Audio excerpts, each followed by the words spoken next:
テッサの手法をアドバイザー化。概要としては、この ChatGPT のプロンプトの最終100億円のトレーダーとして有名なテッサの成功ロジックを AI に学習させて、自分のトレンド判断に反映させること。めんどくさいとか努力とかたくさんあるけど、お金さえあれば何でも欲しいものって手に入るじゃない。マッチングアプリで省かれることもないし、モテまくって、いいねいっぱいついて、結婚の相手も困らない。彼女もね、おせっせだってやりたい放題。高級車を乗り回して自己肯定感アップするのもいいし、精神医療でみんなより娯楽を楽しんでみんなより長く生きる。いわゆる太く長く生きるってこと。お金イコール幸せ、健康、名誉。すべての幸せと言っても過言じゃない。だからもうこの問題を、お金の問題を解決した方がいいと思ってね、君にはお金持ちになってもらおうと思ってこの動画を作ったんだよね。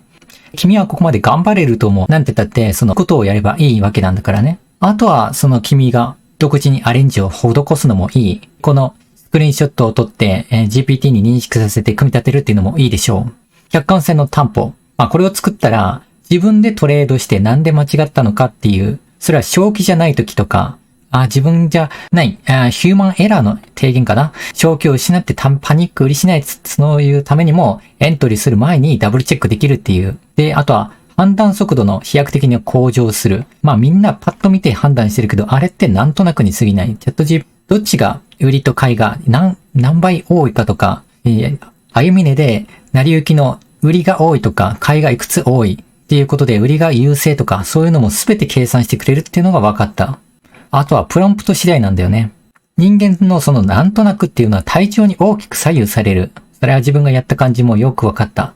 ということで今回もすごく重要だと思うんだよね。プロンプトを作るときにはどうやって作るのかっていうのがみんな悩むところ。スマートフォンではもちろんできないよ。後半で話すけどこれ自己啓発の夢を叶えるぞ。これに通ずるものがある。ここで一言で言うと性格が、健全な思考に健全な資産、それに応じた資産が宿るみたいな。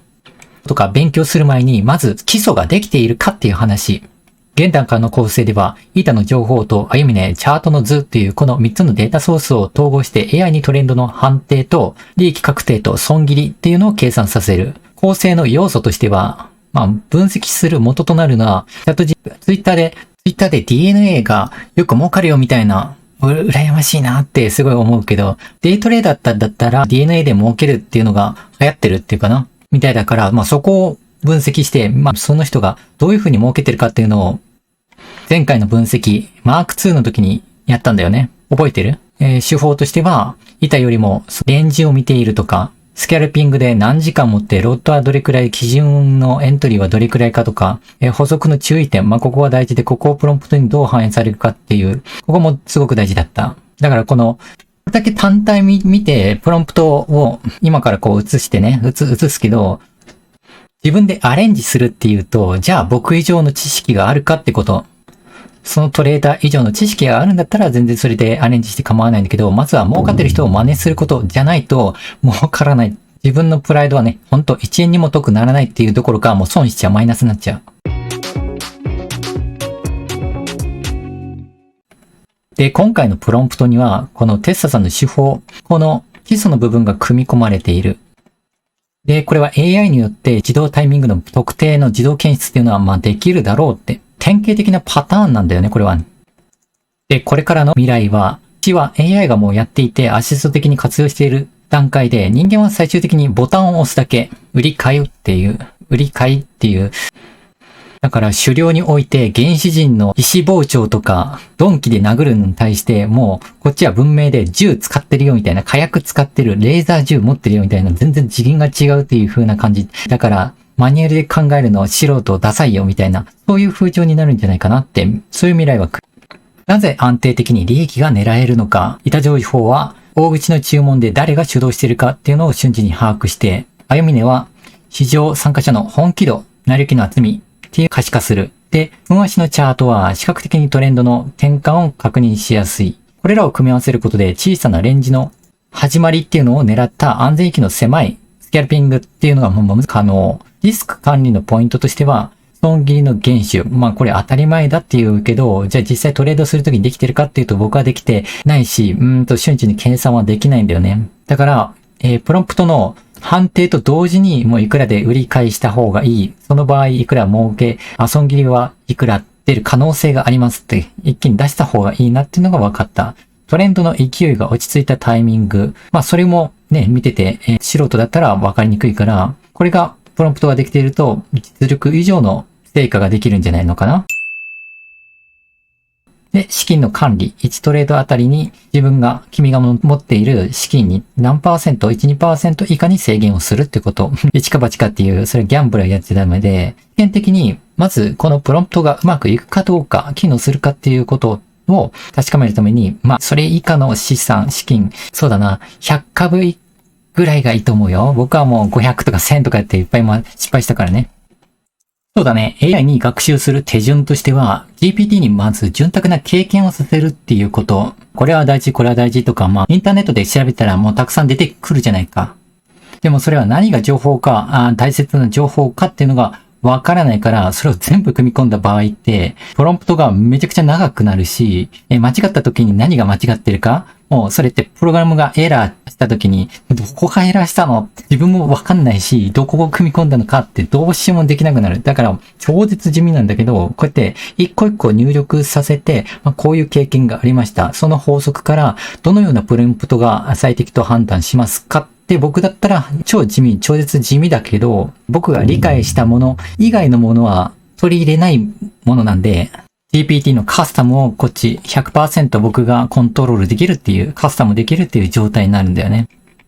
今まで GPT はめちゃくちゃできるよ。AI の活用方法わかるよっていう人たくさんいるけど、じゃあこういう風に投資が同時に分かって、こういう用途で、プロンプトを作ったらいいんじゃないかっていう人、いなかったよね。で、これも研究段階だから、君にはお金持ちになってほしいけど、僕もまだ研究の段階、だから、ゆっくりその間に勉強してもらいたいし、自分で考えてもらいたい。まずは実践のデータとして、チャートを見て、で、再現できるところはどこかっていうのを見る。で、ここをね、超絶地味だけど、一個一個入力していく必要がある。ここをスクリーンショット撮って、GPT に読み込ませたとしても、そうだね、メモ帳が20枚くらいいるんじゃないかな、最低。こことか初期の段階は画像とかがないくて、見てて面白くないだろうから、飛ばすけど、その分精度はちょっと落ちるんじゃないかな。じゃあ説明していこう。この内容としては、エントリータイミングはこの9時32分から9時35分の3分間の間、1、2、3。4本足じゃない。じゃあ4分間ここからエントリーすればいいじゃないかって思うけど、ここでエントリーできるわけないじゃんねって。ここに陰線ついて出来高があって勢いがついて初めてここでトレンドが形成するってわかるんだよね。だから実際に実質ここら辺中中ぐらい二つ目の陰線の真ん中かも下の方で遅めにトレードするっていうのを考慮してもここで比較すれば十分なね幅は取れるっていうことなんだよね。で、この初めに下げのトレンドってわかるんだけど、それはどこかっていうと、この出来高を見ればわかる。急増していて、スピード感があるトレンドというか、売りと買いって綱引きじゃない。だから売りが圧倒的に多いと、もうこいつ勝てないわと思って買いも買わなくなってくるし、返済、売りをしてくる。だから余計この売りっていうのがすごい加速してどうにもならないみたいな。川の流れに逆らうよりは流れに乗った方が楽。だからみんなそれ同じ方向に一瞬なるんだよね、ここ。で、利益確定のラインは、ここの線引っ張ったところから、この幅が15円。だから、300株持ってたら4500円儲けてたってことだよね。これわずか3分のこと。先送りの証拠。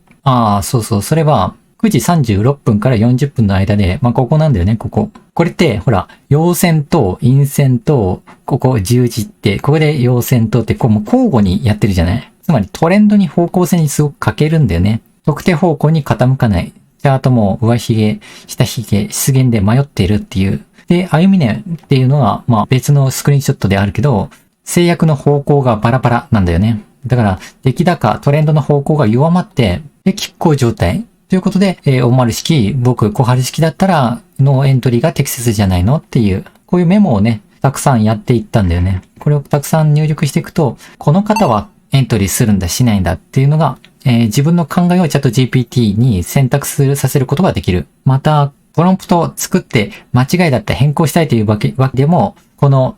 データっていうのはまあコピペすればいいわけ、ずっと残る。このマーク3の記録データとしては残るから、もう一回ここから一から考えてとか、そういうことはできるんだよね。で、ここで初めて、チャット GPT のテンプレ、記録用、まあこういうのができたんだよね。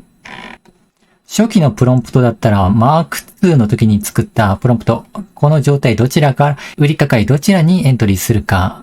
それか方向性にかける場合は、件の判定でも構わないみたいな。それだけわずか2行のプロンプトから、まあだいぶ成長したよね。エントリーの条件は板の手、売り板が増えてるか、買い板の方が増えてるか、で、歩み値が、成り行きが3分間連続して7割を超えた場合で、出来高が5分間で、まあ平均の5倍以上、そしてチャートが陰線が2本以上、または陽線が2本以上。で、出力形式っていうのは、まあやってみない人はわかんないけど、こういうエントリーの命令文で、じゃあどういう風に出力して教えてほしいかっていうことなんだよね。トレンドの方向、これは今からどっち向きなのかっていうことと、まあ無だったらエントリーしない方がいいなって。上昇だったら買い、下降だったら売り。じゃあ利益確定の幅、想定ラインはどこまで行くだろう、ここで利益確定すればいいんじゃないのとか。で、板の動きの根拠。どうしてこの上に上がるって思ったのって、それはこの4つの情報から、まあなんで売りからっていうと、板情報で売りが急増したからとか、成り行き買いが7割超えていたとか、で、出来高が急増して売りが一強になっていると、あとチャートで陽線が2本以上、陰線が2本以上出ているから、まあこれはもうトレンドできたでしょうみたいな、そういう根拠がここにコメントとして出てくる。表示させるようにさせるんだよね。再現性のコメント、このパターンが他に再度出現できたか。で、5番。これができた場合は、1日のチャートに貼り付けると何分の時にエントリーポイントだったよね。じゃあそこを詳しく分析すればいいじゃないのってわかるじゃん。で、次、分析のまとめで9時55分から10時、この5分間の間、1、2、3、4、5、6、7あったけど、実際には5分間のポジション保有だったかな。売り板が猛烈に熱くなって成り行きが増加して急落して売りでエントリーするのが後期ではないかっていうチャット GPT の。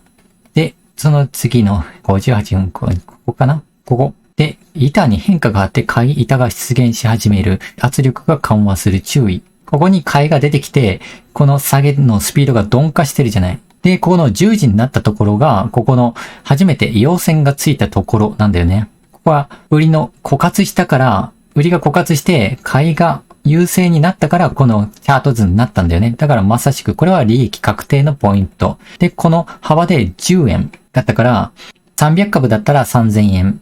利益出ただろうねっていう。およそ4分間。これは完全な再現性がありゾーンである。あと、こういうパターンも必要なんだよね。こういうのね、入力のデータを延々と言っていくけど、じゃあ退屈だ、飛ばそうって言ったって、そりゃいいプロンプトできないよって。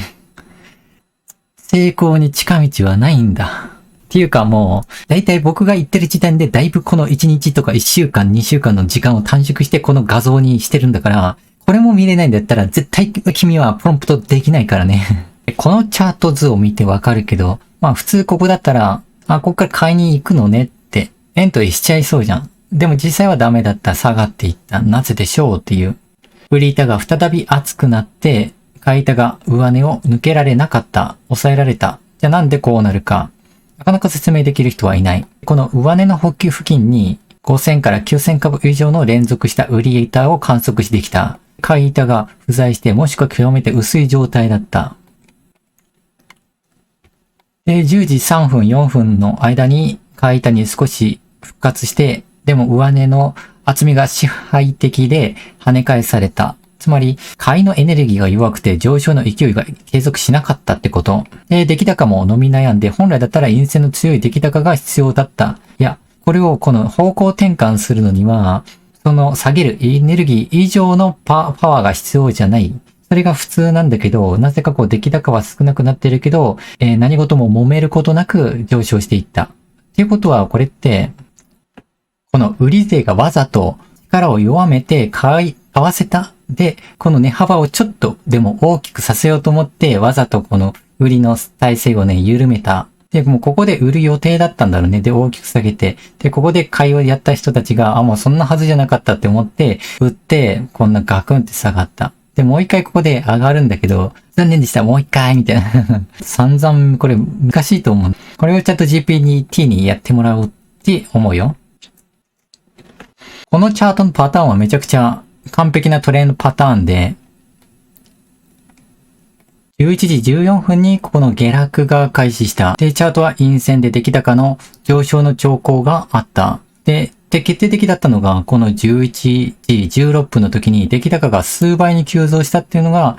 このチャット GT を判断させるのには、効率がいいというか、ここぞ、データの質としてはもうここ一番良かったかなって。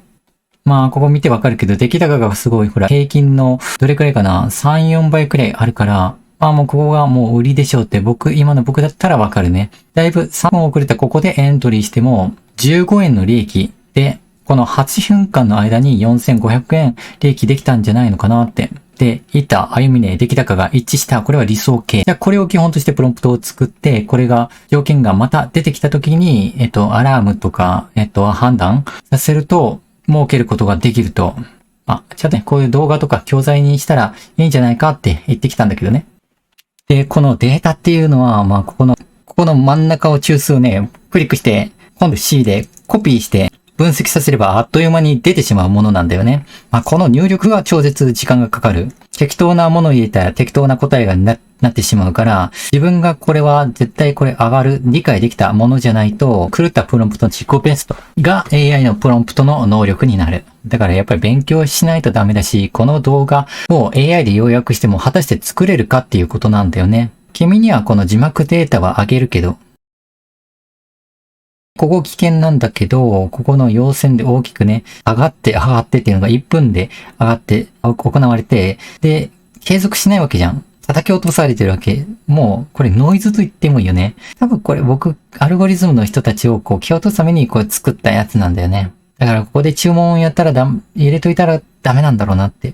で、ここで、ほら、ここまで見てる人たちって、こういうパターンが延々と続くのね。じゃあ自分でもできるわとか、なんとなく入力すればいいだろうみたいな、って言って、離脱していくと思うんだよね。やっぱりそういう人って、それまでの人生なんだよね。ここまで、動画を、10分とか20分長く見ることができない人に、じゃあ今後一生幸せに暮らしていけるだけの権利っていうのはないんだよね。だから君っていうのはずっとここにいるでしょ。絶対君ってそこら辺で埋もれちゃいけない存在だし、もう女の子にモテてたくさん繁殖すべきなんだよね。で、優秀な人材をこの日本にたくさん増やしていきたいと僕は思ったし、そのために作ったんだよ、僕が。作られたんだよね。だから金持ちになってほしい。じゃあ行くよ。エントリーしないパターンなんだけど、これ絶対入力しないといけない。もう僕はめちゃ失敗して分かったけど、この大丸さんが前言ってた、この補足と注意点の、板の感覚が狂う時とか、普段と違う値動きっていう時、ここは絶対にエントリーしちゃいけないんだよね。それを省略したプロンプトを使うと、普通に損するからね。やってみるといいよ。で、ここダラダラってたくさんね、書かれているけど、それは僕が理解するために作ったやつ、スクリーンショットするために、はい、ちょっと写すから、はい、撮ったよし。じゃあ次行こう。で、写真を見てね、要約させると、ここでエントリー、上がりじゃん。じゃあ買って、ここの値幅儲けるじゃんって思うじゃん。でもこれって悪い癖がつくし、絶対ここはダメで、結局ほら、下がっていってるじゃん。それは、僕は矢印引っ張ってるじゃん。出来高が、陰線の時には大きい出来高があったのに、ここを起点とするとで上がっていくためには、それ以上の出来高って普通は必要じゃない。でも、どんどん減っていくって、これ誰もいないのって、誰もいないけど、勝手にい勢が、あえて、の注文をキャンセルして、買い注文、ちょっと自分で買いをやってるのかもしれないし、買わせてるんだよね、これ。敵対する買い勢に。もっと上がっていく、これから上がりのトレンドだって思わせといてのこの下落。もうまさに騙しなんだよね。じゃあこの騙しってどうやってチャット GPT プロンプトに反映させるかっていうのがまたね、入力のしどころだよね。この出来高とその値段の上昇転換が伴わない、一致しないっていうこと、これをプロンプトに認識させる必要がある。ここめっちゃ大事っていうかみんな大事なこと言ってるからね。どうでもいいところはもうわざわざ切り抜いてこんな感じにマーキングしてコメントしてってことはしていないからね。やっぱこう、初めのデータ収集より、もう初めで何も画像なかったんだけど、こう、回数を重ねることによって、ことに説明するが慣れてきて、自分で板が読めてくるんだよね。で、14時18分頃、大量の売り注文。こうで、陰線連続の下落のトレンド。これで確認できる。20円ほどの利益、利幅で、という流れ。これってすごく再現性のあるものじゃない。下がって、出来高が伴っていて、で、これを逆行するだけにはそれ以上の買いの注文がある、必要なんだけど、まずないんだよね。次に出来高が上がるまでは。で、実際ここに上がっちゃってるから、ここで多分ね、アルゴリズム的には売っちゃうプロンプトになるけど、これ別にマニュアルで人間がやっても一緒だと思うんだよね。で次にエントリーすべきっていうのは、ここの線引っ張ってる間の出来高が上がって、陰線があって、で、陰線があるものの結局出来高が伴わず、これは長続きしないなと思って、結局もう一回下げてっていう。なんだけど、で、ここの売りのタイミングが、出来高がこう上がっているにもかかわらず、下げが鈍化してるっていうことは、その反対の勢力、買いと売りが均衡しているっていうかな。拮抗しているっていうこと。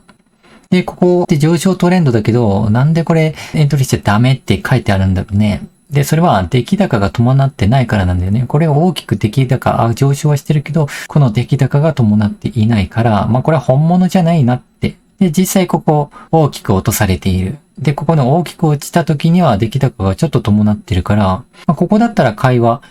入れるべきだろうなって。で、ここの下のトレンドを維持しているからという。他のデイトレーダーが、テクニカル分析の人っていうのは僕は全く参考にしないから、ゼロベースで僕が考えると、ようやくここまで行き着いたんだよね。人に教えてもらったところで、それって教科書なんだよね。で、教科書を丸暗記したところで必要なところっていうのを全部覚えるかっていうと、普通の人無理なんだよね。で、仮に覚えてたとしても、どのパターンで、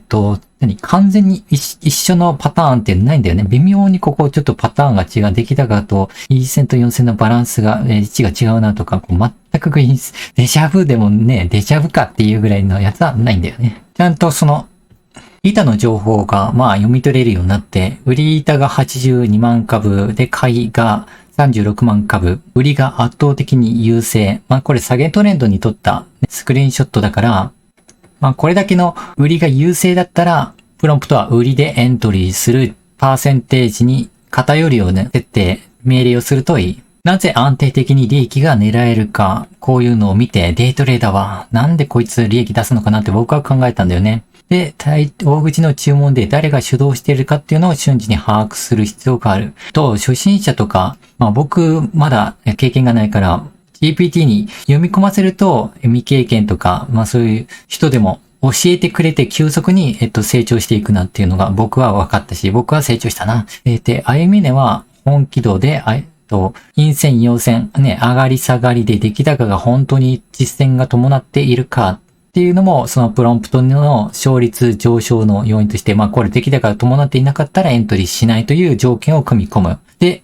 分足のチャート。これも一緒にスクリーンショットで組み込むっていうかな。切り取る必要がある。視覚的にトレンドの転換を認識しやすい。じゃあ自分が確認する。なんで間違ったんだあったんだっていう。儲けただったら、それで終わりじゃなくて、ちゃんとメモしないと、その成功の再現性というのは高まらないからね。これらを組み合わせることで小さなスキャルピングの狙った利益獲得が可能になる。君はまだ若いから時間があるでしょう。だから、お金なくて年取ってる人よりもだいぶアドバンテージがあるから、YouTube を我慢するとか、ゲームを我慢するとか、ネットサーフィンとか、自由行為とか、そういうのを我慢して、この投資に当てると、後で儲かってからいくらでもやればいいわけだから。で、行くよ。次、エントリーしない最大の利益獲得の手段。もう一回言うよ。エントリーしないっていうことは、損することとか機械損失っても思うかもしれないけど、損しなかった。あの時危ないと思ったから、自信がなかったから、それは防衛としてもう最高の手段で最大の利益獲得の手段なんだよね。間違いないことを利益を得るためにはまず守りが前提。攻撃力が高めに振ったとしても、防御力なかったら一回かすっただけでも死亡ゲームオーバーってなっちゃダメなんだよね。それダメなんだよ。ここもね、スクリーンショットに撮っとくといいよ。DNA ってなんか始まった直後いつもね、上がるんだよね。で、トレンドがあってね、数分間かな。結構上がって、それで10万とか5万儲けるっていう人がすごくいるんだけど、僕は儲けたこと、まあ1回しかなくてね、羨ましいなって。まだそこまで研究がいってなくてね。で、これから残すことっていう、まあこれからもこれまでしたのなんだけど、記録に残すべきコメント案だったなって。この相場、板は語っていた。買いも売りもつかず、流れを作れない状況。こういう時こそ動くなが正解。本丸式、小春式もトレンドがある時だけ動く。相場はやらない勇気っていうのも価値トレードの一部。ちゃんとわかるかな？響いてる人いるかな？今週のに15分の枠に収まらなかったから、プロンプトの完成版公開は来週の4日後に公開するよう。短くしたら、プロンプトの精度が落ちる可能性があるし、一番は君が儲けるほどの実力をつけてほしいからなんだよね。だから、なるべく詳しく儲けるプロンプトを説明しているんだよ。それでは遊びも仕事も全力で頑張っていこう。次の動画でまた会おうね。バイバイ。